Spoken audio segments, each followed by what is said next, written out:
ঢাকা চট্টগ্রাম মহাসড়কে যানবাহনের চাপ বাড়লেও কুমিল্লার অংশে নেই যানজট। মহাসড়কের ১৪ গ্রাম থেকে দাউদকান্দি টোল প্লাজা পর্যন্ত এ চিত্র দেখা গেছে।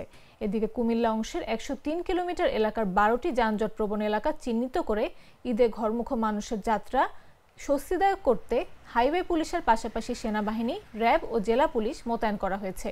বৃহস্পতিবার সকালে সরেজমিন মহাসড়কের বিভিন্ন এলাকা ঘুরে দেখা গেছে চট্টগ্রামমুখী লেনে গাড়ির চাপ তুলনামূলক বেশি।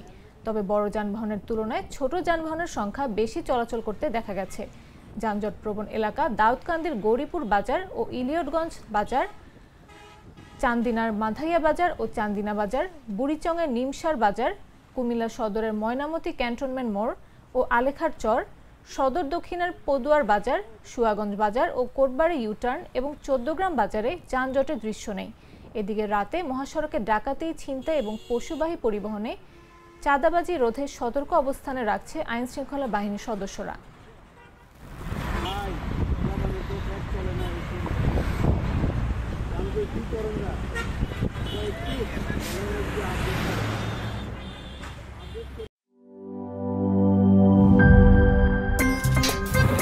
আমার একটা স্মার্ট সিদ্ধান্তে 25% গ্যাসের খরচ কমেছে। ভাবছেন কিভাবে? সাধারণ গ্যাস স্টোভ বদলে আমি এনেছি আরএফএল গ্যাস স্টোভ। এর সাইন্টিফিক নজল ও ব্রাস বার্নার ক্যাপ সমানভাবে তাপ ছড়িয়ে রান্না করে দ্রুত, তাই গ্যাসও বাঁচায় 25%, টাকাও বাঁচে 25%। আরএফএল গ্যাস স্টোভ নিরাপদ ও গ্যাস সাশ্রয়ী।